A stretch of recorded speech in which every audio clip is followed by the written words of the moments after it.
Buenos días, nos encontramos con la profesora Juliana Méndez y le vamos a realizar dos preguntas respecto a las políticas públicas de familia. La primera pregunta es, profesora Juliana, ¿usted qué aspectos considera que son necesarios abordar en las políticas públicas de familia? Bueno, buenos días, Omar. Considero que hay un marco grueso a nivel político y legislativo que aporta a la consolidación de redes de familia y también pues a las mismas familias. Sin embargo, creo que las mismas familias conocen todo ese marco político y legislativo, empezando por el marco de derechos de niñas y niños. Las familias no conocen cuáles son los derechos de las niñas y de los niños y qué responsabilidades o qué rol tienen como agentes para poder garantizar esos derechos, ¿no? De las mismas niñas y niños. Discúlpame, ya que tú dices eso me surge una pregunta. Por eso es que las familias no participan, ¿verdad? Sí, si yo no conozco, pues tengo temor a participar, sino más allá de conocer, yo creo que es importante empoderar, ¿sí? Que las mismas familias sean quienes tengan la posibilidad de gestionar acciones para que sean garantizados los derechos de las niñas y de los niños. Voy a hablarte desde mi experiencia y es en el marco de la educación inclusiva como licenciada en educación especial y la experiencia laboral que he tenido. Muchos de los derechos de los niños y niñas con discapacidad son vulnerados y son vulnerados porque un papá y una mamá están en proceso de duelo, entonces primero la aceptación de la condición de su hijo, segundo porque desconocen cuáles son los derechos que existen frente a esas condiciones de sus hijos. Cuando me hiciste la pregunta previa a la entrevista ya grabada, yo pensaba un poco, ¿cuál sería el necesario abordar? Para mí, por ejemplo, en este contexto te hablo de lo que tiene que ver con la garantía del derecho a la educación de niñas y niños con discapacidad. Es un decreto, hay una ley, la ley 1618 habla de los derechos de las personas con discapacidad en nuestro estado y en el 2017 fue derogado un decreto que era el 366 y surge el decreto 1421. El 1421 nos habla cómo se podría garantizar el derecho a la educación inclusiva de las niñas y de los niños, pero también de jóvenes, de adultos con discapacidad y qué roles cumple, por ejemplo, el ministerio, qué roles cumple, por ejemplo, una institución educativa, una entidad territorial y también aquí cómo se vincula a familia. Cuando se socializa este decreto en el 2017, se manifiesta todo el tiempo. Es importante que se reconozca que la familia es el primer contexto o el primer ente que va a poder garantizar los derechos de las niñas y los niños con discapacidad. Lo pongo en esto, pero también no lo podemos imaginar con un niño o una niña que no tiene discapacidad. Sí. Pero en ese orden de ideas, para mí el marco de derechos es el más importante y la familia tiene que empoderarse y tiene que también comprender que no solo el Estado, que no solo el maestro, que no solo una institución es el garante de esos derechos. Como papá y como mamá tengo unas responsabilidades, ¿no? Y tengo que también agenciar. Para mí el marco de los derechos es por donde tenemos que partir. Pero a su vez hay otras políticas, ¿no?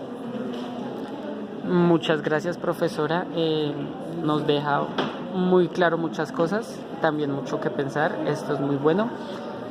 Bueno, y ahora pasamos a la siguiente pregunta, que es: ¿qué estrategias de trabajo social y comunitario se deberían implementar con las familias en condición de vulnerabilidad? Familias en condición de vulnerabilidad. Bueno, ahorita, digamos, como en ese marco de educación de las infancias, comprendo que hay distintas historias y distintas condiciones. Claro, unas historias y unas condiciones un tanto más complejas que otras. Por eso de repente viene la condición de vulnerabilidad. Pero yo pensaría que en sí el trabajo social y comunitario debe hacerse con las familias en general. Se debe consolidar una red familiar y yo creo que lo que nos permite consolidarlo desde lo educativo son las escuelas de padres. Desde escuelas de padres podríamos trabajar o desde las mismas asambleas de familias, bueno, es distinto una asamblea de familia a una escuela de padres.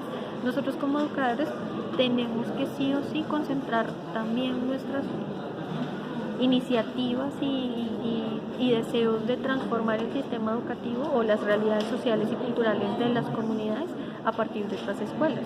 Y es como, por ejemplo, en una escuela de padres yo hablo del marco de derechos y medio ese empoderamiento por parte de las familias pues, que reconozcan cuáles son los elementos sobre los cuales ellos merecen atención, merecen acompañamiento, merecen garantía para poder tener una buena educación, salud, el tema de la protección. Yo cuando hablo del derecho a la protección pienso mucho en a cuánto nos da miedo salir a la calle de tipo 10 de la noche.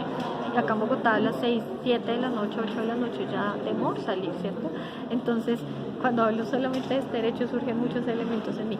Pero yo creo que desde las escuelas de padres podemos hablar de derechos, podemos hablar de consolidación de acciones comunitarias, de reconocer cuáles son nuestras fortalezas o cuáles son nuestros intereses. Un poco es de lo que hablamos también desde proyectos pedagógicos.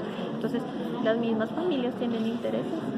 Yo tengo que indagar en esas escuelas de padres cuáles son los intereses de ellos para que los traigamos a la escuela y que podamos promoverlos para poder fortalecer un saber que está medianamente tejido o tradiciones también que vienen de familia. A mí hay algo que me acoge ahorita mucho y es de las mismas historias que he escuchado a mis estudiantes acá en la universidad, el tema de la violencia, el tema del abuso del cual se fue víctima en la infancia. Y ahorita en la adultez eso que marcas deja, y como maestros también qué deseos tenemos por transformar. Entonces yo creo que hay muchas situaciones. Si hablamos de vulnerabilidad y si me centro en el marco de la discapacidad, pues yo te podría hablar de algunas, ¿no? Pero vulnerabilidad hay varias situaciones. Si yo hablo de discapacidad, por ejemplo, de auditiva, como una escuela de padres debe promover el aprendizaje de lengua de señas, porque la mayoría de los niños sordos de nuestro territorio son hijos no de padres sordos, sino de padres oyentes, por distintas condiciones físicas, biológicas, y la mayoría de nuestros niños sordos tienen dificultades a nivel afectivo emocional porque nunca ha habido interacción con papá y mamá, ¿no?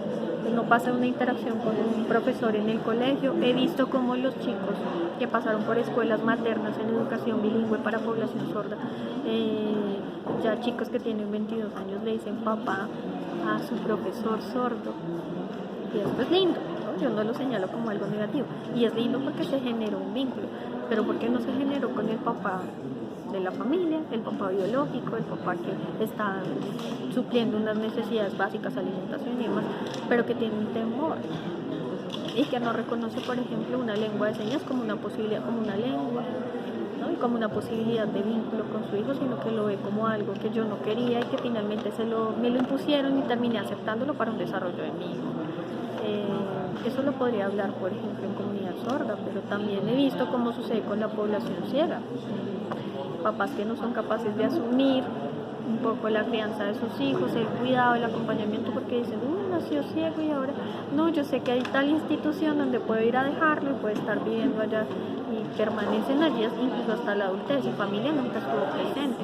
Entonces, podríamos hablar de muchísimas situaciones que las podríamos poner como vulnerabilidad, pero dejo aquí como también sobre la mesa que no es una condición de discapacidad, no te hace vulnerable, sino que yo tengo que ver qué opciones hay allí de fortalecerme, y de la diferencia me va a aportar a construir una sociedad distinta.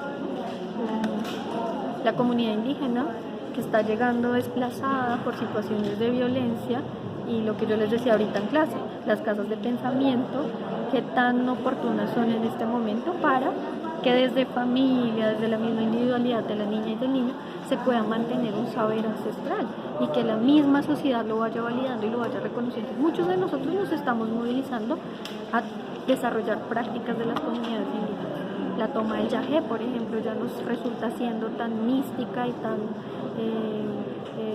ya se van desvaneciendo argumentos como los que los indígenas o los indios practican es pura hechicería y brujería. La toma del yagé ya está teniendo un estatus, una comprensión distinta. Elementos como las mingas también, que concebimos las mingas como una opción de reunirnos para compartir alimento, para compartir lo que nosotros trabajamos frente al tejido. Bueno, Y si hablamos de otras comunidades, las comunidades afrodescendientes, que son también vulnerables en nuestro territorio, básicamente por conflicto, el Chocó.